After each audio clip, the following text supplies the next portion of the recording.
के फॉर करम ही किस्मत।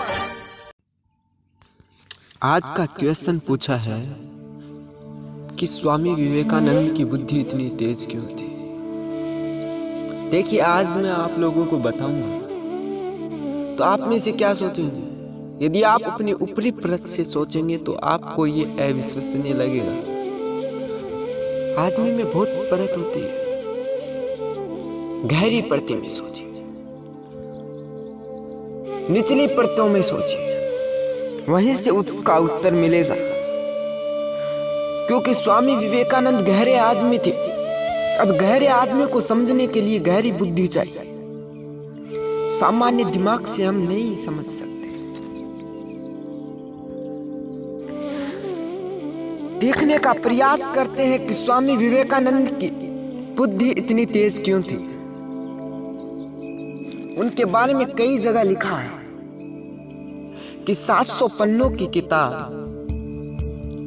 1 घंटे में वो पढ़ लिया करते थे। अरे कहीं तो ये भी लिखा है कि वो बिना खुली किताब को पढ़ लिया करते थे।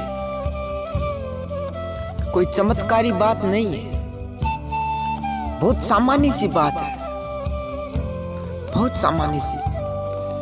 इस दुनिया में हर एक इंसान ऐसा कर सकता है, बहुत ज्यादा सर।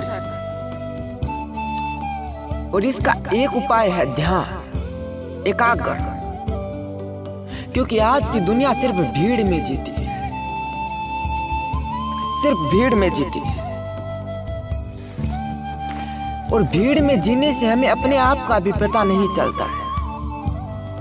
साधारणतः हम भीड़ में ही जीते हैं, भीड़ में ही हम बड़े हुए हैं, भीड़ में का ही हम एक अंग है।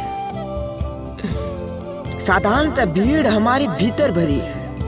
भीड़ ने हमारे भीतर ही कब्जा कर लिया, हमें कैद कर दिया है।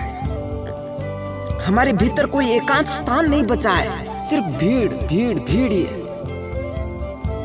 तुम कहते जरूर हो कि हमारे घर में बिल्कुल शांति है क्योंकि वहां मैं सिर्फ अकेला रहता। नहीं, वहां तुम अकेले नहीं रहते हो।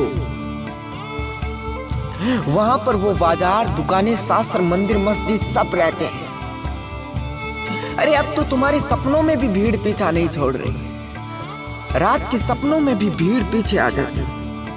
तुम्हारी दयनीय दशा तो सोचो एक बार। रात में सोए और भीड़ वहीं पर भी आ गई।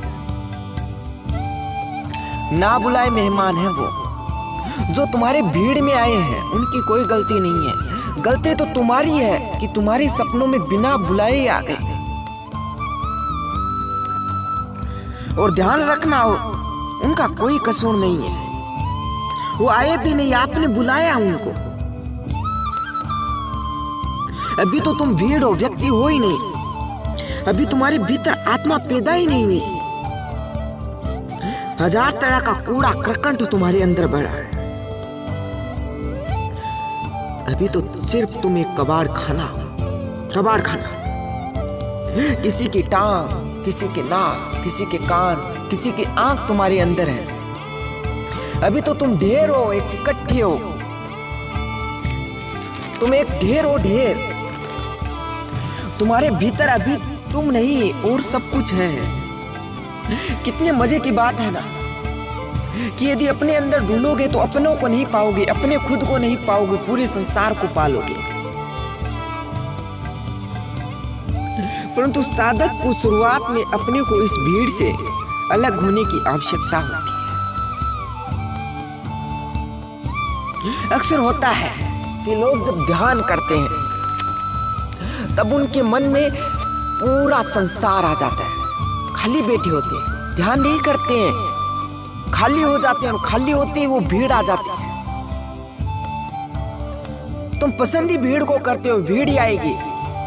खाली बैठे हो, अखबार पढ़ लोगे, पढ़ोगे भीड़। खाली बैठे हो, टीवी देखोगे, देखोगे भीड़। जब देखते सुनते ही भीड़ हो तो भीड़ ही आएगी। अभी दिमाग को तो आदत पड़ी है कि जब भी खाली बैठी भीड़ ले आना, आदत पड़ गई। अभी तुम खाली हो फिर से भीड़ आ जाएगी। अभी दिमाग को क्या पता कि आज तुम नया काम कर रहे हो, आज तुम ध्यान कर रहे हो। दिमाग को तो सिर्फ इतना पता है कि जब भी वो खाली हो उसको भीड़ आगे कर दो, अखबार आगे कर दो, मोबाइल आगे कर दो, टीवी आगे कर दो। अकेला रहना सीखा ही नहीं है, अकेला आप कभी रहे ही नहीं है, अब कैसे अकेले हो सकते हो। स्वामी विवेकानंद ने कहा था कि मैं भीड़ पढ़ता रहा, सिर्फ भीड़ पढ़ता रहा। यदि बचपन में मुझे किसी ने ध्यान के बारे में बताया होता तो मैं सैकड़ों किताबों के बजाय, इस भीड़ के बजाय अपने को पढ़ता। अपने को पढ़ो, आनंद रहोगे। अभी दो व्यक्तियों की बात करें, एक भी भीड़ को पसंद करता है, दूसरा भी भीड़ को पसंद करता है। दोनों ही खाली बैठे हैं, टाइम पास नहीं हो रहा है। दोनों आपस में मिल जाएंगे, पड़ोसी से बात करेंगे, और बात की वो जब करेंगे तो मजे की बात ये है कि दोनों ही अपनी अपनी बात करेंगे, मिल ही नहीं रहा उनका, कुछ हो ही नहीं रहा। और सो रजनीश, स्वामी विवेकानंद, दयानंद सरस्वती ऐसे महान विभूति हैं, सफल आदमी, उन्होंने अकेले रहकर सब कुछ किया। अरे सोचो तो सुनो, अकेले ही जन्म लिया है, अकेले ही मर जाओगे तो बीच में क्यों नहीं रह रहे। यही तो समय है, यही तो समय है जब तुम अपने को कुछ पाओगे, अपने को समझोगे। अभी तुम आत्मा नहीं हो, अभी तुम व्यक्ति ही नहीं हो, अभी तो तुम सिर्फ भीड़ हो। स्वामी विवेकानंद का दिमाग तेज क्यों था?